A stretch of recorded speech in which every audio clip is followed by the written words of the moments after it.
Hello, everybody. As you know, recently we've been doing live sessions for our Awaken Way podcast, our Always Connected podcast. But every now and then I find somebody that's so important to living the Awaken Way that I want to interview them and post these during our live sessions. And I have found that person for you this week in the form of Master Mingtong Gu. He is a Qigong master who I met when he brought me onto his recent summit about coming home to embodied awakening. That was held in March 2026. And I then, of course, wanted to read his book, best-selling book, pretty recently out there. It's called Coming Home to Embodied Awakening. We're going to talk with him today, and let's welcome him to the program right now. Master Mingtong, welcome. Thank you so much, Suzanne. So delighted to be connected in this beautiful way and sharing this time again. Thank you for that. You are welcome. I would like you to just tell our listeners right off the bat, what are you going to share with them today that could change their life? Why do they want to stick around for this podcast today? Let's jump into the chest, right? Yeah, cut into the chest. That's so the most important awakening discovery for me is recognizing not only how important this body is more than we think, but also how we're disconnected from this body, which were leading to not only all the problem we've been experiencing personally, collectively, globally, but also leading to really true crisis of distinction of humanity. That's the most urgent message I'm feeling. So that's the reason I wrote the book. That's the reason I invited you to the Global Summit. That's the reading. I'm really reading this global movement of coming home to embodied awakening. If I don't do that, I cannot sleep. I love that. When I felt your energy when you interviewed me for the summit, I was so I want to say impressed, but it's more than that. I could feel this beautiful energy. Your whole energy field radiates of peace, of freedom, of connection. You radiate the talk, not walk the talk. You are what you teach. And so I did run out and buy your book. And I'm sorry to say I'm about 4/5 of the way through it. I haven't finished it. And so earlier today, I said to my husband, I'm just going to have to skim to the end. And as I was reading it, I couldn't skim, Mingtong. It's so valuable. The information is so good. I just said, we'll go with what I've read. We'll let him do the rest, because this is not a book to be lightly read. It's to be digested. Yeah. Thank you so much. Thank you. I'm surprised. On the other hand, I felt like I have to write this book, right? After all these years of teaching, it's like, oh, we don't need more book. It's too many books out there, right? But for this one, I feel like I have to write it. But now the result, even just after not long, only a few weeks since the book is out there, these reviews, these feedback was just totally shocked me. How this book touched them, really changed their life in short period of time. So I'm so excited for the potential. Yeah. And I'm a highlighter, and when I highlight on Kindle, I'll even change the color to highlight the highlights. And so preparing for today, I simply went back to the highest of the highlights. And so after we review your background, which is so important to this work, I want to just share some of those highlights and then let you talk about those, and then talk about whatever you want. How does that sound? Love it. Let's do it. Okay. Yeah. So you're actually in Santa Fe, New Mexico. How did you get there? Go way back. How did I get back there? How we end up here, on the planet Earth. How we end up have this body, it's like, wow, how we end up being a human. It's a really big question when we're reflecting on that, like so many things happening in our own personal life, up and down, trauma, pain, disease, loss, but then we continue seeking for something really important, yeah, most time we're seeking because of absence of what is important in our life. And that is really common hero's journey. And I really want to inviting everybody reflecting on your own journey when I'm speaking a little bit of my story. It's like I grew up in China in very poor family. Actually, I was adopted because of I was seventh the last of the seventh of Wow. siblings in the Yes. birth family, and couldn't afford to raise me up. So I was giving away Oh and my. adopted by another family, and I was loved. And yet, whatever problems, my adopted family divorced. So I followed with my adopted mother, went to her original family, lived there for about a year. Then she get married again. And so then eventually, went back to my birth family. So Wow. totally lived with a full family Oh by my. of 9. So was unusual, very unusual, but naturally for this childhood was not easy. It's Yeah. like, oh my God, feeling, sense of not belonging, not stable, and not knowing like what's next in a sense. Then getting back to actually my birth family was like actually very traumatic. It's like didn't feel I belong there. Even I I'll was bet. on there, right? So I Yeah. was running away from my birth family, went to my first adopted family, was close enough, but then keep being sent back because Oh wow. not meant to be there anymore. Yeah. Yeah. Wow. So was really kind of wild, childhood. And but also, in China at that times, we're poor, I was like lucky enough able to get an education. So my birth family supported me at least, make sure I was able to get Good. education. I was the Yeah. first to went to college in the whole bigger, like Wow. big area in Yeah. history. And so I was kind of legend in that sense. And so I studied mathematics and then eventually came to US. And reflecting back is like, what's fascinating when I grew up being on one hand, move on from one family to another family. But on the other hand, this feeling like in my bone, couldn't explain at the time. It's like I felt like I'm gonna go in my life. I'm gonna someday gonna go very far, far, far away, and didn't know what that means. But then, Hmm. like eventually, I end up to another planet. You're part opposite of the planet Earth, right? From Yeah. China all the way to US, Sounds like and a soul plan to me. I totally. Yeah. So really fascinating. Then I study mathematics, and then I discover fine arts, become a crazy artist, very radical adventure, and it was amazing. I was enjoying all aspects of it. And then I discovered Qigong in that process.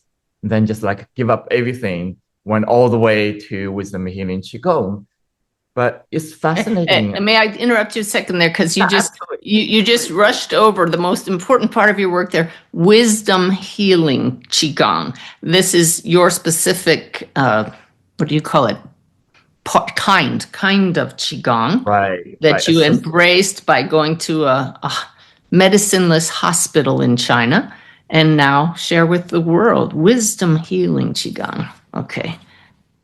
So yeah, I didn't discover, Qigong, actually never heard of Qigong Wow. until I moved to US, Oh, after that's funny. 10 more years. Yeah, that's like crazy, right? How Yeah. can that happen, right?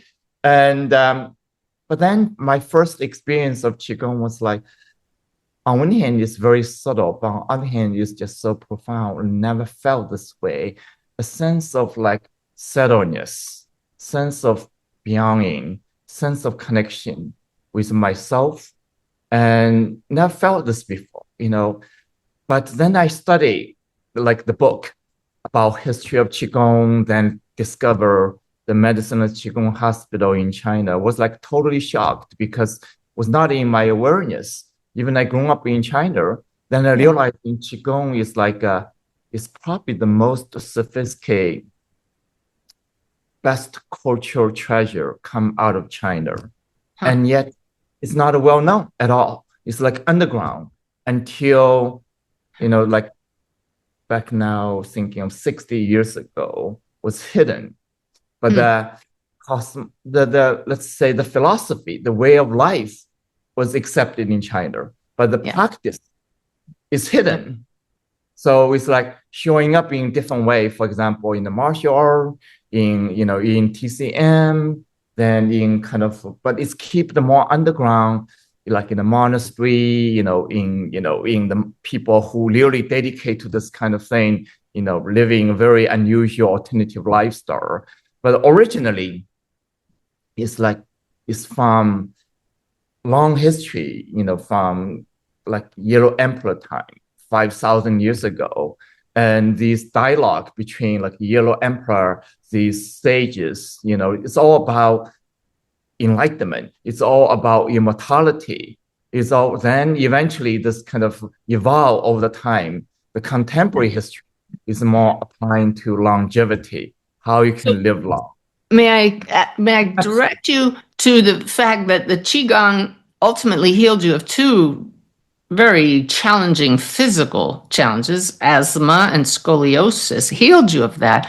And so for everybody listening, we're not here to get you to to change your life around the practice of Qigong, although you may want to once you read his book. It's not all about that, though. It's really the consciousness that you learn from embracing the practices that go with that philosophy you're talking about.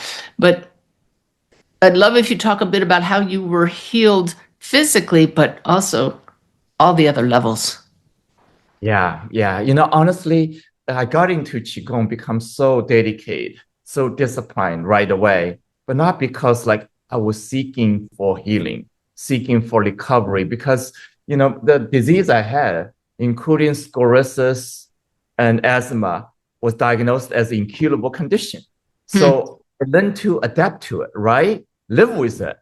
But getting into Qigong more like for emotional, spiritual connection, something like really meaningful for me. At the time, I didn't know exactly, impacted me in such a way, But then when I went to the medicine Qigong hospital, like everything changed. Imagine you practice with even up to 5,000 people day and night for 1 month at a time. I can't imagine. Right. The power. Can I imagine? So the whole experience like changed my whole perception of what is possible. And everything is about energy. Everything is about perception. So the whole experience transformed my perception about who am I, my existence of life, meaning of life, or what is possible. And observing the people around me, most of them much sicker than I am. It's more like aged people, in the 50s, in the 60s. I was in my 30s. So like among the young generation, and so observing this recovery from this illness, all incurable condition, basically, right? It was like mind-blowing, right? Mind-blowing. So I start to open this idea of possibility for me to recover from this incurable condition. Took me about 3 years of diligent practice, including stay in the center 1 month at a time, then 3 months, and then I got like totally free from all these disease. And later on, many years later, actually, suddenly just like dawned on me, the word's incurable, it means simply from this expert, we give all the authority to usually a physician, a doctor. Yes. And what they're telling you basically from what they know, I cannot help you to recover. Whether it's treatment, whether medication, whether conventional medical understanding of the disease, or even including the body. That's what that means. That's right. Wow. Yeah. So it doesn't mean this disease is incurable.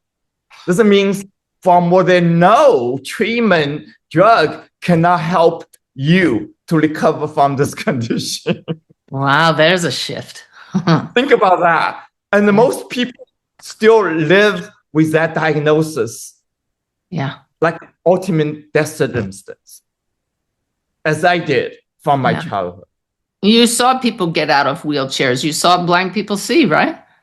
Exactly. Yeah. You know, this is another miracle. We all think of this as a miracle. So it's really energetic science. Science is like how to work with the mind, how to work with this body, how to work with energy. But ultimately, the most simple thing I want to share, is like the process. It takes, discipline, takes practice, takes commitment. But this principle is so simple. It's like, think about it. We all know the power of the mind. Yes. With this audience, we all know that, right? Definitely. But we don't know the power of the body. Number one, ignorance. But then another aspect, it doesn't know the power of the connection of the mind body. Yeah. See, we're all accessing one another, like, oh, the power of the mind, oh, the power of the body, whatever it might be. But we don't know the power of the connection. When the mind and body is connected, deeply connected, that is the hidden power of Qigong. Tell us about the power of the body if we don't know it. Right. So think about this. We study the body. We perceive in the body on one hand, like think of the body as an object. Dress up, beautiful one out, good looking one out, right? Young, old, whatever, right? Different, skin color, whatever it might be. That's one perception. Yeah, we're treating the body this way. The second is we're treating the body as like a machine to optimize. The common analogy is called a rental vehicle. Rental vehicle. I was reading that in your book this morning. Yeah. Right. Rental vehicle. We borrowed it for a while for a lifetime here, and we're going to use it to drive the soul around. Exactly. So, like, what is the implication of that? Think about the implication is so profoundly painful, actually, devastating. So the third one, even worse, is think of the body as a prison.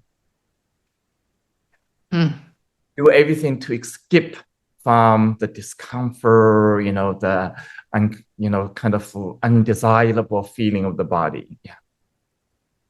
It's like so much spiritual bypass we have, whether from religions or different spiritual ideas, thinking heaven is somewhere else instead of here. So this recognition, this body is more than what we think, more than the relationship we, have been created with our body, consciously, unconsciously, the way we grown up, the way we're assuming, the way, even wishful thinking. So that is like the ignorance we're living in. So what I've been discovering is slow wisdom healing Qigong is this body carries energy. It is the energy. It's energy, exactly. It's energy. And energy. It is all energy is the divine, is consciousness.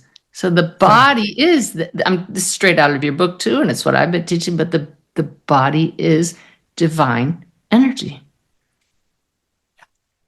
Yeah. So like it's everything, pretty much, is everything. So this body is the physicalized, it's, when we see it as a physicalized version of it, but it's more than physicalized version of what we see on the screen or what we can touch, physicalized. It's important, but it's just an invisible, non-physical aspect of the body.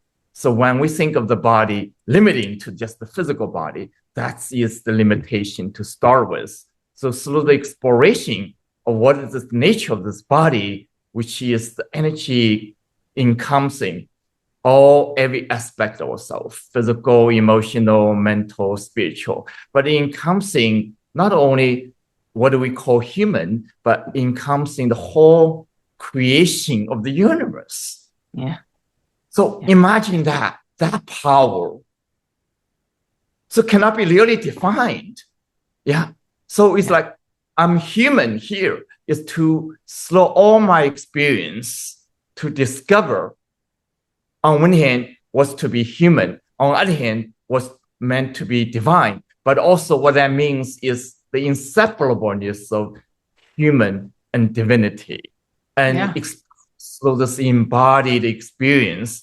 And when I realizing everything I'm experiencing in my life, the story is up and down, suffering or not, absence or not, lost or not. It's like this whole experience is allowing me to discover the nature of being human, being divine, same time.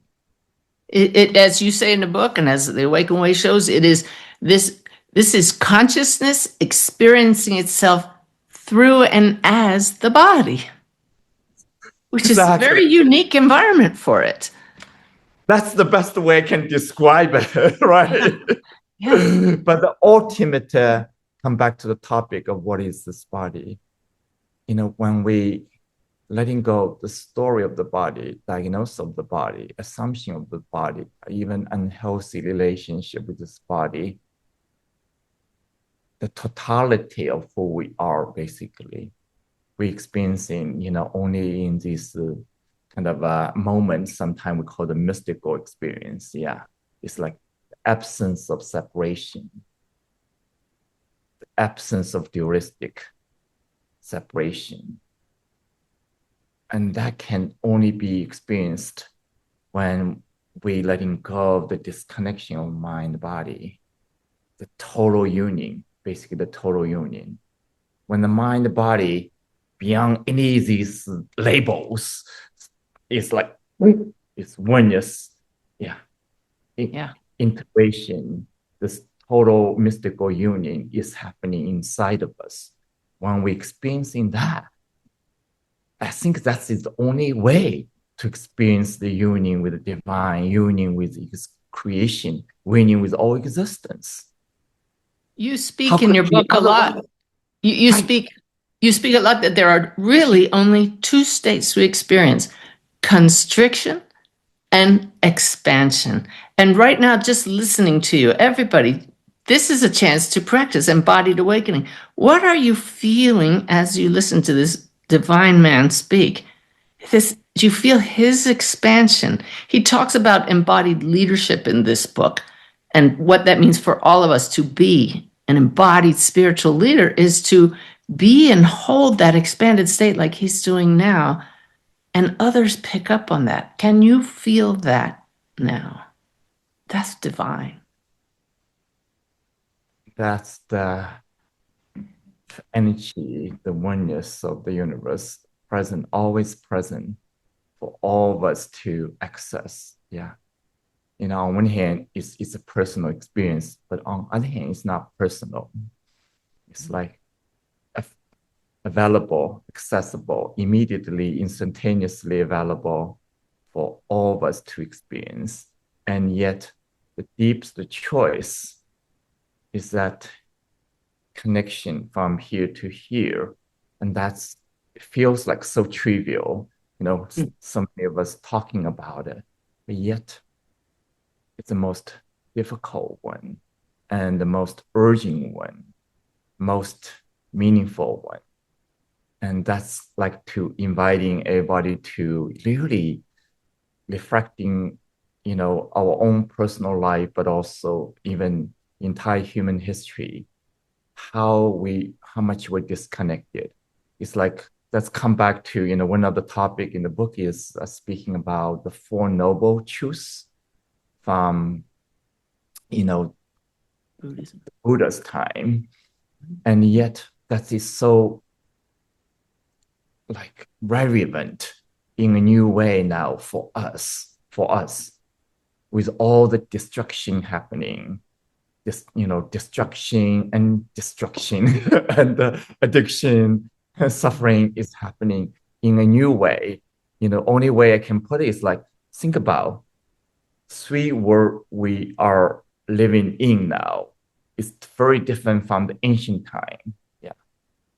Right now, we're not only living in these two worlds. One is the physical, this body is here, the temple is here, the reality, the true reality, true existence is here, including the land, the Mother Earth, everything we touch, we feel, we experience as human being.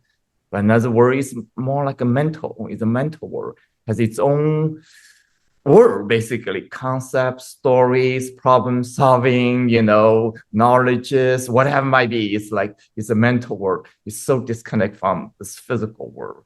Occasionally they intersect, but most times they're so separate. Then another world is the digital world.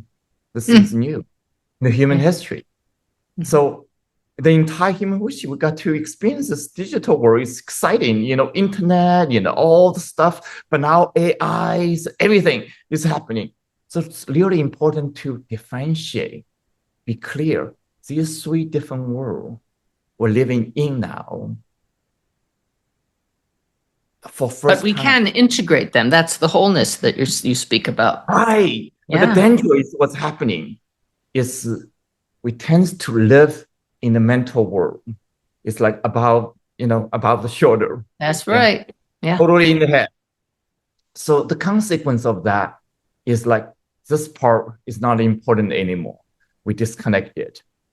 The one of the implication for every human being, no matter how spiritual we can be or want to be or think we are, is like everyday stress of life. But that stress is in the body. Whole body carries the stress. We tend to be approaching the stress mentally. We're thinking we can think of ourselves out of the stress, but actually it's in the body. Yes. The body carries the stress of the whole history, whole life. And you determined that your scoliosis was the effect of generations of trauma weighing down on your spine, right? Period. Totally. Yeah. So until we come into this body, we cannot take care of the stress of everyday life. And imagine the implication of that. Yeah. So, but now it's more dangerous is that not only we live in the mental world, but this mental world is hijacked by the digital world, by the AI world. Not only we outsourcing our mental creativity to the AI, but also we really like taking over by this mental world. I mean, the digital world is like simulation of the mental world, right? Yeah, I had a staff meeting this morning, and we see all of my wonderful team members on the screen, but one of them was outside, and I said, "Oh, you're outside?" She said, "Yeah, I just had to get away from my computer." I said, "Yeah." Totally. Yeah.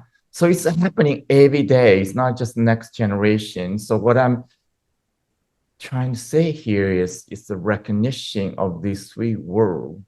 And now we're facing the choice. Which world do you want to live in? That's a powerful question, actually. Yep. Yeah. Because if we're conscious of that choice, we're going to read into distinguishment of humanity, which does not exist without this body.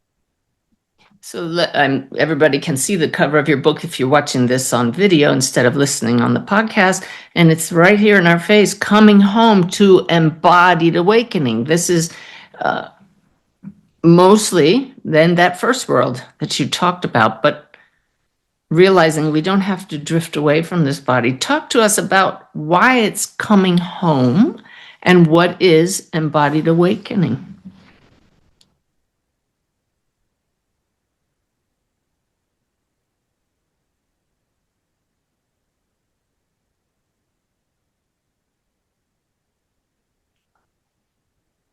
Only way I can communicate that discovery, that feeling. So then if you allow me to want to play the song.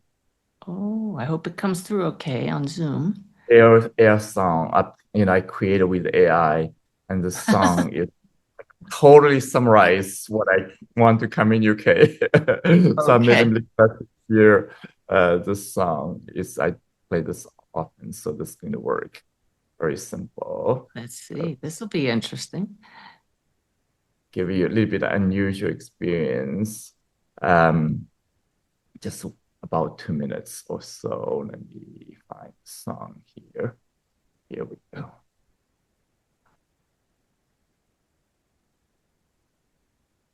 I'm being guided. Everybody is looking for. I'm going to inviting everybody listening, close your eye and feel your body, feel your presence, feel your own existence when you listening to the sound. As playful meditation. Something. Everybody is looking for someone. Everybody is looking for something. Oh, everybody is looking for someone. Everybody is looking for some. Everybody is looking for themselves, for what they missing. Everybody is looking for their own body, looking for themselves. Welcome home, welcome everybody. Can you all say welcome to your own body? Welcome to your own. Welcome to your own. Say welcome to your own body. Welcome to your own body. Welcome to yourself. Welcome to your own body. Welcome to yourself. Welcome to your own body.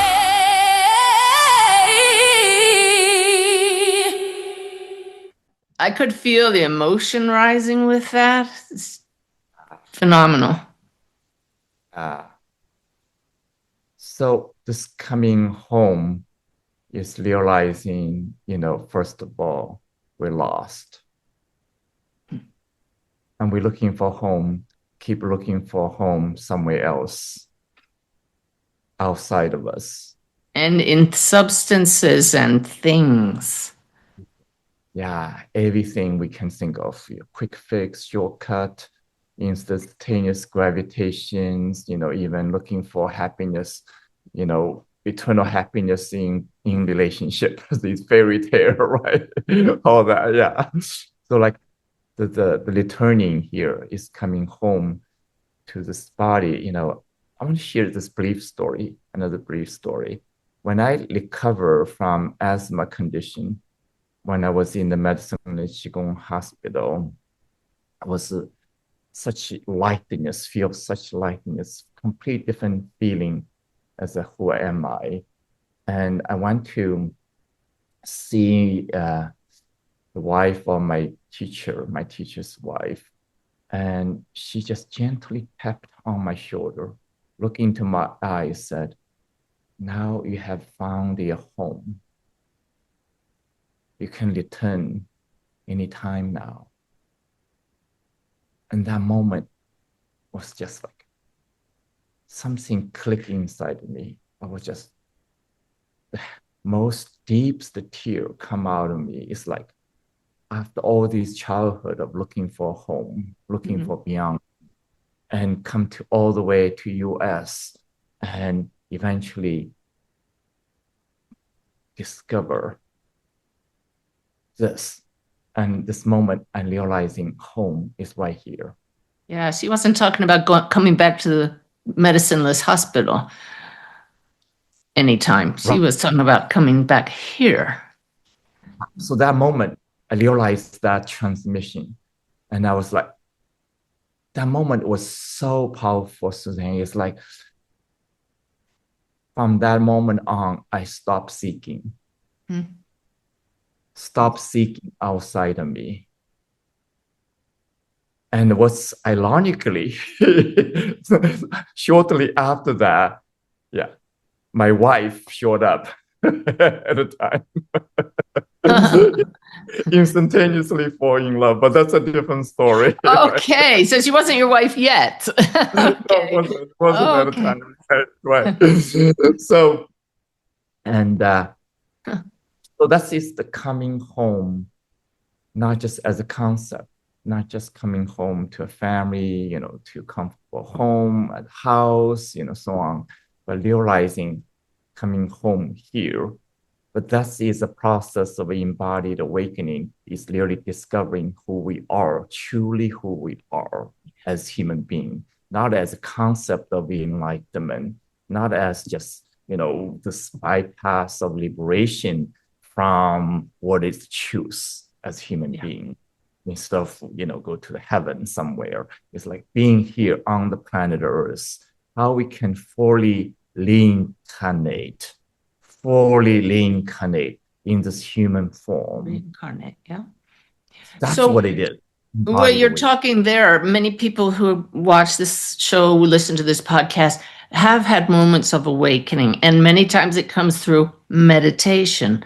That was the path that brought me to being aware of who and what we are, and exercising the body and appreciating the body. But I still, until very recently, saw it as that rental vehicle, not in those exact words, but also what I wanted to get to is that in your book, you talk about 3 integrated ways of coming to this embodied awakening: Qigong practice, gentle movement, sound healing, and meditation.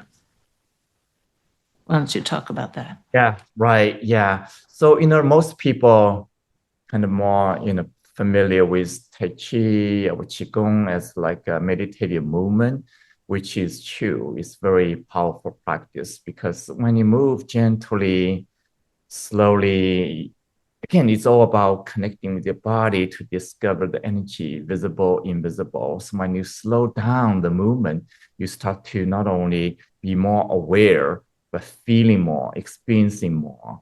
And you start to open into a new perception. What is real? What is beyond visible? What is, beyond our story, label, so on. So this movement meditation is beyond just relaxation. On the one hand, it's very relaxing. But on the other hand, it's about deeper discovering of the body beyond what we know, what we experience. And also, it's so important right now to slow down everything. It's like everything is so fast right now. Yeah, more, faster. The AI is like 10 times much faster than human thinking. So like how to catch up with that? We can lose our direct experience if we don't slow down. It's another paradox. When everything else is going fast, we learn to go slow as human. And so that's where the gentle movement is really powerful, effective. And the second practice is the sound, the vibration is taking us further deeper beyond just physical movement. So vibration actually is a movement. It's a faster movement, but slow sound, you're activating the vibration more internal, such as like we do this sound for the 5 organ system and the 3 sound for each organ system. Like the first sound is you're vibrating the physical dimension of the organ, and the second sound. Master Mingtong, you have to give us a chance. You made a personal video for me, for a practice for me, which I'm so honored. And the first time I heard you vibrate that sound, shim, literally it knocked my socks off. And then so the first time I tried it, it was a little restrained, as it is probably with most people. Then I really got into it and matched you. And boy, you're right. You feel the whole body vibrating. Will you demonstrate? Give us a really good shim and let everybody try it. Do it together, absolutely. Yeah. So I'm not going to do it. I want them to hear you, but everybody else can do it. Rewind and listen and do it with him again. Yeah. Just quick explanation. Yeah. The second sound is activating the more subtle energy of the organ associating with the emotional experience as human being. emotion is so powerful as human experience, so important. Yeah. And also, deal with emotional stress, so many emotional stress right now affecting not only our health, but also our spiritual development as well. And the third sound is kind of even more fascinating, is kind of new, is to our conventional perception of what is the organ. Is we recognize from this ancient wisdom that's a mental, spiritual dimension in your organ. When I speak of that, we all kind of know makes sense. For example, you speak of your heart, you have intuition, the deeper wisdom of your heart, but go further deeper, even your kidney can think. Your kidney have intuition, have the wisdom. We call the wisdom of creativity is coming from your kidney, not just from your brain, not just from the abstract entity of the mind. No, it's from the energy associated with the kidney system. And so then same way, the wisdom of transformation is associated with the energy system of your digestive system. Your digestive system not only able to digest physical food, but digesting emotion, digesting life experiences. That's when that energy experience of life is digested, then you come from this deeper knowing, deeper confidence, deep transformative wisdom. It's very different than processing information just mentally. Yeah. So further, I know we want to jump into the experience of it, so let's go there. But that give you the context, right? So I love your passion. It's great. Yeah. I couldn't help it. So because you have experienced the sound for the heart, let's jump into the kidney for fun over this time. Okay. Kidney system. Right now we're experiencing so much fear in general. It doesn't matter what's the reason behind it, but the fear is a powerful experience as human being. And this practice of sound is helping us to discover the power beneath the fear, transforming from fear to creativity. And that's probably the most powerful transformation we can tap into as human beings. So the first sound is like this. I actually wanted inviting everybody, think of something fearful for you. Could it be a story? Could it be circumstances? Could it be a feeling of anxiety, fear, whatever it might be, whatever is true for you this moment? And allow you to experience that instead of avoiding it, fighting it, resisting it. Now we're going to tap into the power beneath the fear by making the sound. And the sound is like this. So you're listening to the sound first. This.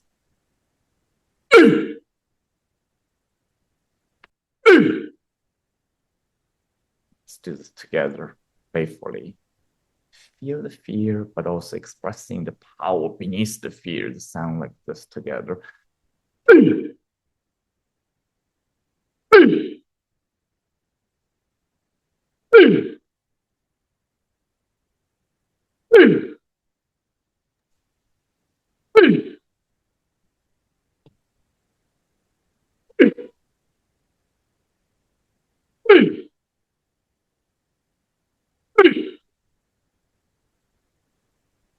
I can recognizing everything's energy. Now you purposefully goes into the fear, awakening the power, the energy beneath this fear. Now continue allowing this energy to circulate through the entire body. So from frozenness to wakefulness to flow again. So that's the second sound like this.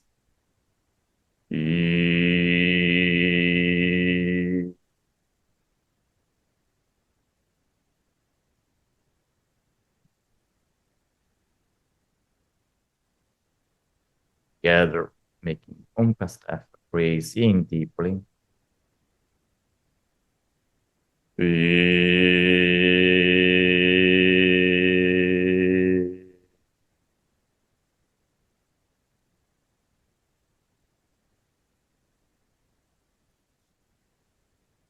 In deeply.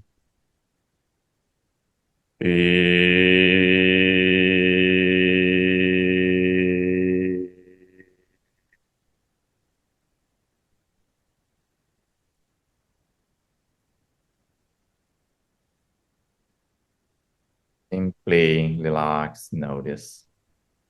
You may feel a sense of deeper aliveness, deeper wakefulness, deeper empowerment, the inner empowerment, awakening the deeper part of you, yourself, inside of your own body, even the hidden part of you, the creative potential of yourself. So I want to honor our time. Otherwise, I was going to do another sound, the third time. So sound is awakening the mental, spiritual dimension of your system. But I want to honor our time. So come back. Oh, it's wonderful. Yeah. Oh, my goodness. I love that. I just get addicted to that. I hope that everybody enjoyed that, the feeling of it, and that it intrigues you to learn more about that. I did promise I would go over some of the phrases I took from your book and just let you expound upon them for a moment. Oh, I love this. You talked about it already. We are living in our heads while our body remains in exile. I'm very much aware of my body because it speaks to me when I do readings for people and I need to feel that energy moving. But through your interaction with so many people around the world, what do you feel is the ordinary condition for most humans regarding awareness of the body? Yeah, that is really the biggest question. And of course, individually different. Actually, you are a quite exception, especially for the work you do. The tendency can be somewhere else. That's true. Yeah, but you're able to embody here, honoring the feeling while you're connecting with the spirit. That's a quite extraordinary gift already. I think that's why we're having this conversation here. We feel so much resonancy. Yeah, I did a special course just about that called The Forgotten Center, in which we talk about how to embody and focus on the hara, which I'm the lower dantian, which I'm sure you're familiar with. But I don't want to go off track here. For most people. So that question, I'm only inviting everybody reflecting on that beautiful question. How much you connected with your own body, how much often you're aware of your own body during 24/7, how much you are really, not just taking care of your body, but loving your body, fully experiencing your body. It's like the truth is like simple thing, such as like, oh, you see something. Oh, you're thinking this concept of I see something. No, the eye of your body is seeing something. When you touch something, you're thinking, oh, I touched something. Are you aware of the feeling of your hands, your arm, even your heart when you touch something? Not just the skin, not just the concept. I touched something.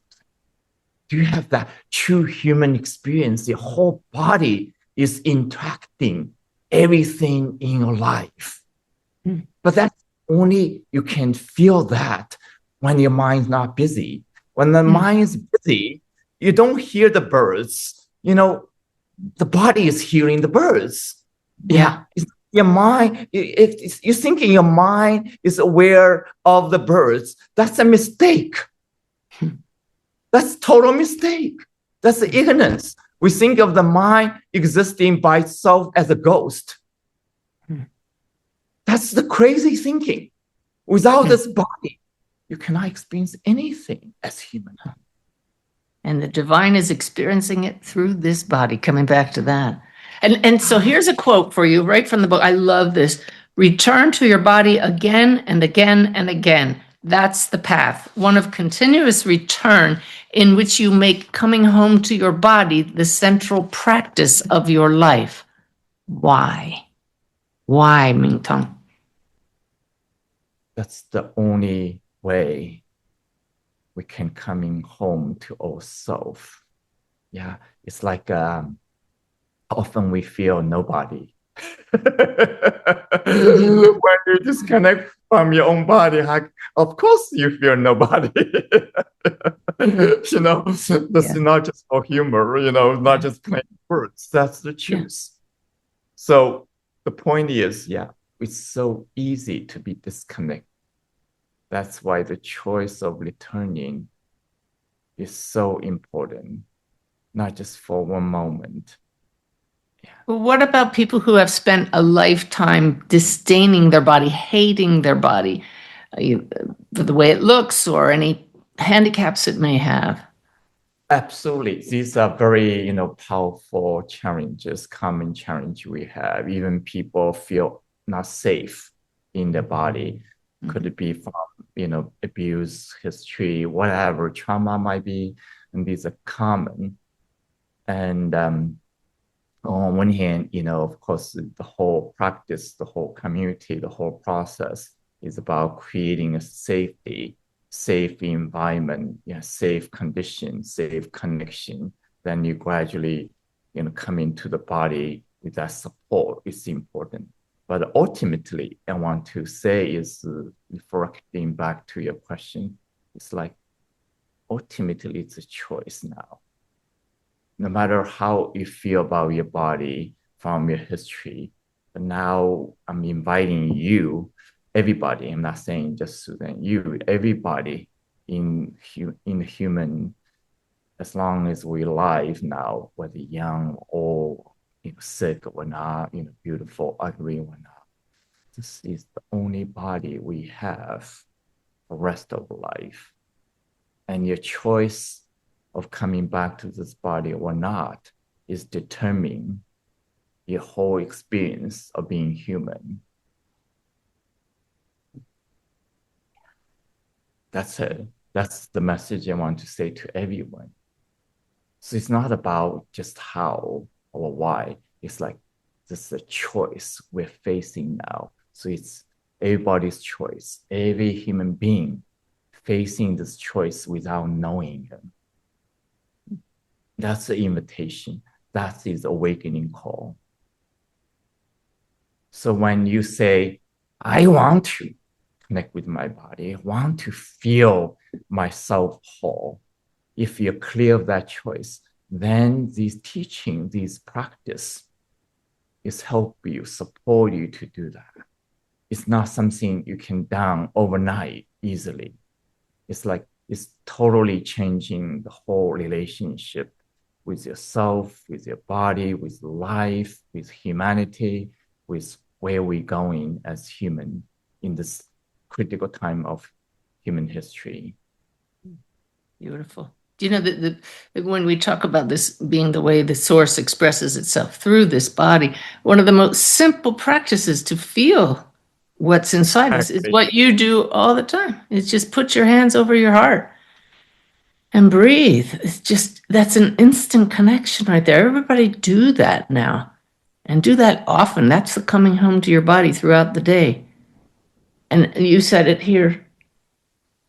We listen to the body's needs, respect its limits, and care for it with tenderness. Beautiful. Master Mingtong, we're running out of time here. You have time already. We're spending our time already. All right. You live, I believe, and have and own the Chi Center in Santa Fe. I'd love people to check that out online. And your classes. I already bought one of your courses, and I'm really enjoying it. It's very well done, and videos and information, and your book is delicious, truly. I highly recommend you all get it. Yeah. Love that description. Delicious. I say yummy. You know, when you're connecting with the body, you feel yourself is yummy. And then you feel life is yummy. You feel you know, the stress, the tension, the undesirable experience is all part of life. It's part of the yummy experience as a human being. Yummy. Yeah. So your website is chicenter.com, right? Yeah. CHI. chicenter.com. And I feel a little frustrated because I could talk to you for hours. Maybe we'll get you back again sometime. But I love this, that you're encouraging people. Like I said, this is not about now finding another hour in your day to do Qigong practice, but you will want to try some of the moves. But you said this is the shift from I will practice to get better energy to connection with source energy itself. All right? Yeah. Thank you so much. Yeah, we're looking forward to have you come to Santa Fe to our I know it's destined. I feel it. I know I'm going to be there, but I don't know when. I'm here waiting for you. I want to also support your mission. Have more time to, share, so much we can share, and also obviously inviting all the listeners to continue explore what is possible in this precious life embodiment of consciousness, divine in the human. Yeah. So you've given us a lot to think about. What is the power of this body? What's possible? What is this body really? Who are we really? What does it mean to come home when it's right here? I honor you and thank you for being our guest today. Learned a lot. Thank you so much. All right, everybody. That's a pleasure. Yes, indeed. Thank you. Wasn't that awesome, everybody? Oh, my goodness. Thank you for joining us. I'll see you back here next week. But in the meantime, go out and treat yourself with tenderness. Lots of love.